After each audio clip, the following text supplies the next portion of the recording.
Привет! Тема «Дубинная война». Дубинная война была войной или крупным восстанием, переросшим войну крестьян в 1596-1597 годах в Финляндии, которая тогда входила в состав королевства Швеция. Название войны происходит от того факта, что крестьяне вооружились дубинами, поскольку они считались наиболее эффективным оружием против закованных в тяжелую броню врагов. Их враги, солдаты класса Эриксона Флеминга, были профессиональными, хорошо вооруженными бойцами. Современная финская историография рассматривает данную войну в контексте конфликта между Карлом IX и Сигизмундом III, королем Швеции, королем Польши, война против Сигизмунда. Карл подстрекал крестьян к восстанию против дворянства Финляндии, которое поддерживало Сигизмунда во время конфликта.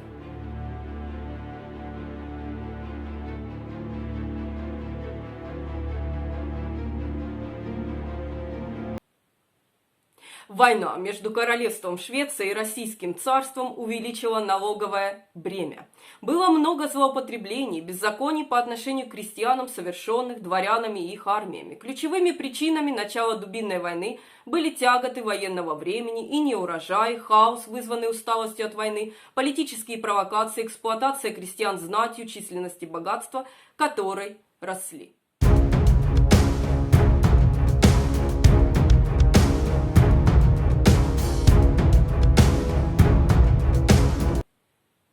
Дубинная война поначалу была успешной, но вскоре крестьяне были подавлены кавалерией. Официально крестьяне одержали ряд побед в столкновениях с пехотой. Флеминг начал переговоры о перемирии, которое требовало капитуляции крестьянского лидера Яако Илки. Илка бежал, чтобы избежать выдачи, а крестьянская армия рассеялась, преследуемая солдатами.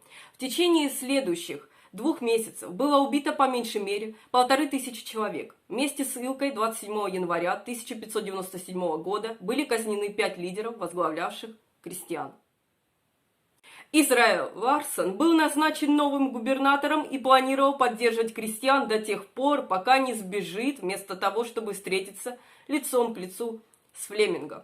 Оставшись без лидера, крестьяне напали 24 февраля 1597 года на дворян и дали свое последнее сражение на холме в Илмайоке. Более 1000 человек были убиты и 500 взяты в плен. Повстанцами были в основном финские крестьяне.